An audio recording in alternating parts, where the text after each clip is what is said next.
घुटने के दर्द के मरीज़ों के लिए ये वीडियो है। आज हम बात करेंगे कि ऑस्टियोआर्थराइटिस होता क्या है, इसकी कितनी टाइप्स होती हैं और घुटने की जो ख़राब होने की स्टेज है, किस स्टेज पे हम क्या इलाज कर सकते हैं। तो सबसे पहले मैं बताता चलूँ कि ऑस्टियोआर्थराइटिस हम कहते हैं आम ज़ुबान में कि हड्डियों का बूढ़ा हो जाना। अमूमन जो एजिंग के साथ घुटना ख़राब होता है ऑस्टियोआर्थराइटिस हम उसके बारे में डिस्कस करेंगे। 90% यही पेशेंट प्रेज़ेंट करते हैं हमारे पास। जिस तरह हमारे बाल सफ़ेद हो जाते हैं उम्र के साथ, इसी तरह हमारे आँखों में जो है ग्लासेस लग जाती है, नज़र वीक हो जाती है। इसी तरह हमारा घुटना भी एजिंग के साथ जो है वो बूढ़ा हो जाता है, जिसे हड्डियों को बूढ़ापन भी कहते हैं। तो ऑस्टियोआर्थराइटिस के डिफरेंट स्टेजेस हैं, स्टेज 1, स्टेज 2, स्टेज 3, स्टेज 4। तो अमूमन हम 80% हमारे यहाँ प्रैक्टिस ये है कि हम लोग डॉक्टर के पास जाते हैं, दर्द की अद्वियात को इस्तेमाल करते हैं। जब तक दवाई का असर रहता है, घुटने में दर्द ख़त्म हो जाता है। जब दवाई का असर जो है वो दोबारा हम दवाई खा लेते हैं तो हम बिल्कुल ठीक हो जाते हैं। तो ये ट्रीटमेंट बिल्कुल मैं इसको परस्यू करने के लिए नहीं रिकमेंड करता। इसके लिए मैं आपको दिखाता चलूँ कि हमारे पास कुछ एक्स-रेज़ लगे हुए हैं। ये हमारे पास एक एक्स-रे है, अगर आप देख सकें तो ये हमारी फीमर बोन है, इसके नीचे ये हमारी टिबिया बोन है। इन दोनों हड्डी के दरमियान खला मौजूद है। तो मैं आपको एक मॉडल के थ्रू बताता चलूँ, ये हमारा मॉडल है। इसको हम कहते हैं फीमर बोन, ये हमारी अपर बोन है। इसके नीचे 2 हड्डियाँ मौजूद होती हैं, ये टिबिया बोन है, ये फिबुला बोन है। तो अगर हम देख सकें कि ये दोनों एक्स-रे के ऊपर भी नीचे 2 हड्डियाँ हैं, ये हमारे पास भी 2 हड्डियाँ मौजूद हैं और ये फीमर बोन है। इन दोनों के दरमियान जो खला है, वो एक जेल की वजह से होता है, इसको हम मेनिस्कस भी कहते हैं आम ज़ुबान में, दैट इज़ मेनिस्कस। ये हमारी ऊपर वाली हड्डी है, इसको हम कहते हैं जी पटेला बोन। इसको हम चपनी की हड्डी भी कहते हैं आम ज़ुबान में। इसको मैं साइड पे कर देता हूँ। तो ये जो हमारी सरफेस है, दोनों हड्डियों के दरमियान ये हमारे पास मेनिस्कस मौजूद है, इसके दरमियान साइनोवियल फ्लूइड मौजूद होता है और ये हमारी जो चिकनी सरफेस है, इसको हम कार्टिलेज कहते हैं। ये जो कार्टिलेज है, ये ऐज के साथ ख़राब होना शुरू हो जाती है। आप देख सकते हैं कि ये हमारी रफ़ बोन है और ये जो हमारी हड्डी है, ये जो नज़र आ रही है आपको, ये बिल्कुल स्मूथ या चिकनी हड्डी है। ये शुरू-शुरू में जब ख़राब होती है, तो हम उसको कहते हैं नहीं स्टेज 1। स्टेज 1 या स्टेज 2, ये हमारे पास ये जो लेफ्ट नी है पेशेंट का, ये स्टेज 1 और 2 हम इसको कह सकते हैं। अगर आप स्पेस देखें, इस घुटने से इस घुटने में थोड़ी-सी कम है। तो जो स्टेज 1 या स्टेज 2 है, ये जिस तरह हमारे पास ये घुटना है मरीज़ का, हम इसको रिमूव कर देते हैं, तो आप इसको क्लियरली देख सकते हैं कि इसके दरमियान स्पेस थोड़ी-सी ये ग्रेड 2, ग्रेड 3 के दरमियान है। तो ये इसमें हम रिकमेंड करते हैं पेशेंट को कि आप अपनी एक्सरसाइज करें, अपना जो लिविंग स्टाइल है उसको बेहतर करें। हम नी पे वर्क करवाते हैं पेशेंट को, वेट रिडक्शन करवाते हैं और प्रॉपर जो टारगेटेड एक्सरसाइजेज़ है हमारे क्वाड्स की, हैमस्ट्रिंग की, ये रिकमेंड करते हैं। साथ विटामिन्स भी रिकमेंड करते हैं, जिनमें कोलेजन भी आ जाते हैं, विटामिन डी है, विटामिन सी है और अदर मेडिकेशन है इसके अंदर। इसमें जो सबसे मेन इंटरवेंशन हम कर सकते हैं that can reverse your knee, मैंने पहले भी अपनी वीडियोज़ में बात की है, हम पीआरपी। ये मेरे पास एक वायल मौजूद है, पीआरपी क्लोज़ सिस्टम वायल है। ये हम अपने ही मरीज़ का खून लेते हैं, इसको हम ऑटोमेशन देते हैं सेंट्रीफ्यूज मशीन के अंदर, तो ये इसके साथ पीआरपी प्लाज़्मा रिच प्रोटीन अलहदा हो जाती है। ये इस खाने की जो खाली खाना नज़र आ रहा है आपको, इसके अंदर आ जाती है।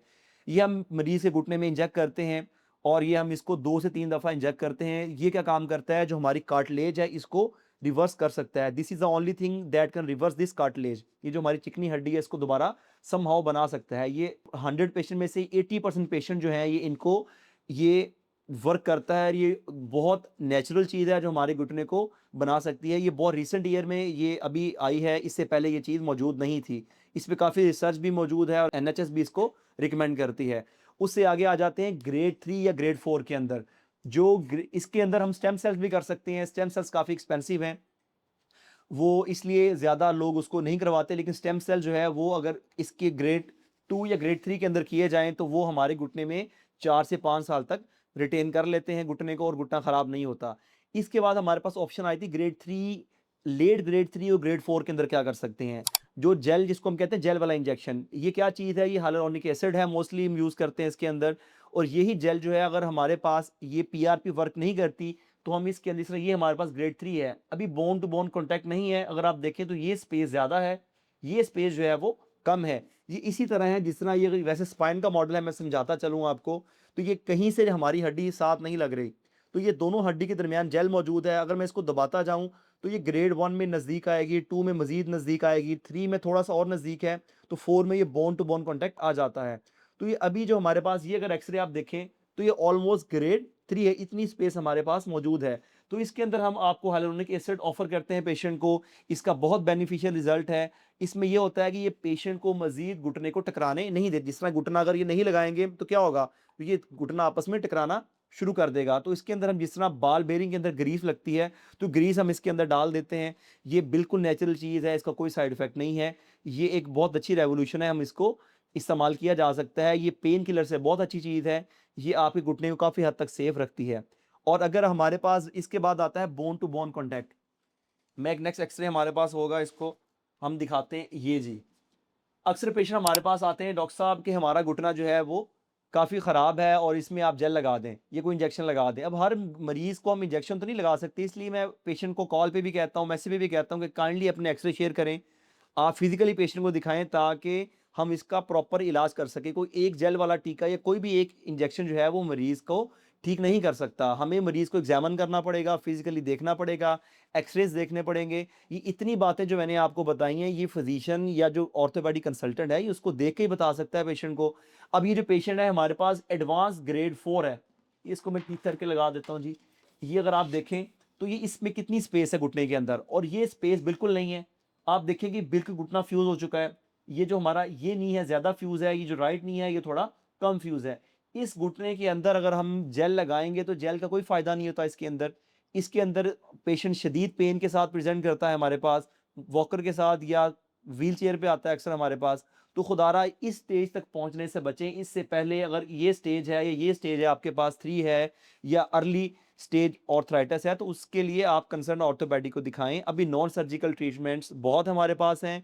हम खुदारा गैर ज़रूरी पेन किलर्स ना खाएँ। मरीज़ क्या करता है, बहुत थोड़ी दर्द होती है, तो हम कहते हैं जी आम ज़ुबान में मरीज़ उसको दवाई खा लेता है, पैराडोल खा लेता है या कोई भी जो दवाई आती है दर्द के लिए इस्तेमाल कर लेता है या आम जीपीज़ के पास जाता है, तो बेजा पेन किलर का इस्तेमाल करता है। उसका नुकसान ये होता है कि दर्द तो नहीं होती, लेकिन स्टेज आहिस्ता-आहिस्ता आप देखें इस स्टेज से इस स्टेज पे आता है, इस स्टेज से फिर इस स्टेज पे पेशेंट मुंतकिल हो जाता है। तो यहाँ इसके बाद फिर हम सर्जरी ही एक हल बचता है, उसके अलावा तो कोई हल नहीं है। फिर हम नी रिप्लेसमेंट रिकमेंड कर देते हैं। तो ये मैंने आज बहुत डिटेल तरीके से आपको समझाने की कोशिश की है। मुझे उम्मीद है कि आप इस वीडियो को सेव भी करेंगे, लोगों को शेयर भी करेंगे और एजुकेट भी करेंगे कि आप अर्ली आर्थराइटिस जब आपको होता है स्टार्टिंग में आप अपने कंसर्न ऑर्थोपेडिक के पास आएँ, डॉक्टर को दिखाएँ और प्रॉपर मेडिकेशन लें। हाँ, एक और चीज़ है, मैं हमेशा मरीज़ को कहता हूँ कि 50% काम हम करेंगे, 50% काम आपने करना है। हम आपको मेडिकेशन रिकमेंड करेंगे, कंसल्टेशन रिकमेंड करेंगे, वेट रिडक्शन रिकमेंड करेंगे। आप एएमडीसी में हमारे पास आते हैं तो मैं सिर्फ़ आप मरीज़ को अद्वियात के इस्तेमाल का मशवरा नहीं देता। हम यहाँ पेशेंट को इंटरवेंशन थेरेपीज़ देते हैं पेशेंट को, जिसमें स्टेम सेल थेरेपी है, पीआरपी थेरेपी है, ग्रोथ फैक्टर थेरेपी है इसके अंदर, जेल थेरेपी है इसके अंदर और डिपो-थेरेपी इसके अंदर पेशेंट को हम करते हैं। हम यहाँ एएमडीसी में मुकम्मल रोड मैप प्रोवाइड करते हैं आपको। अद्वियात के साथ डॉक्टर कंसल्टेशन होती है, फिज़ियोथेरेपिस्ट इन्वॉल्व होता है और न्यूट्रिशनिस्ट इन्वॉल्व होती हैं इसके अंदर। तो बस टेक होम मैसेज यही है कि आप इस वीडियो को सेव करें, लोगों तक इस नॉलेज को पहुँचाएँ, ताकि आपके घुटने को बर वक़्त बचाया जा सके, ताकि हम नी रिप्लेसमेंट से बच सकें। मेरा नाम डॉक्टर मोहम्मद उसामा अकरम है। मैं यहाँ एएमडीसी फ्री टाउन साहिवाल में शाम 4 से 8 बजे के दौरान मौजूद होता हूँ। कंसल्टेशन के लिए आप नीचे दिए गए नंबरों पर राब्ता कर सकते हैं। बहुत शुक्रिया।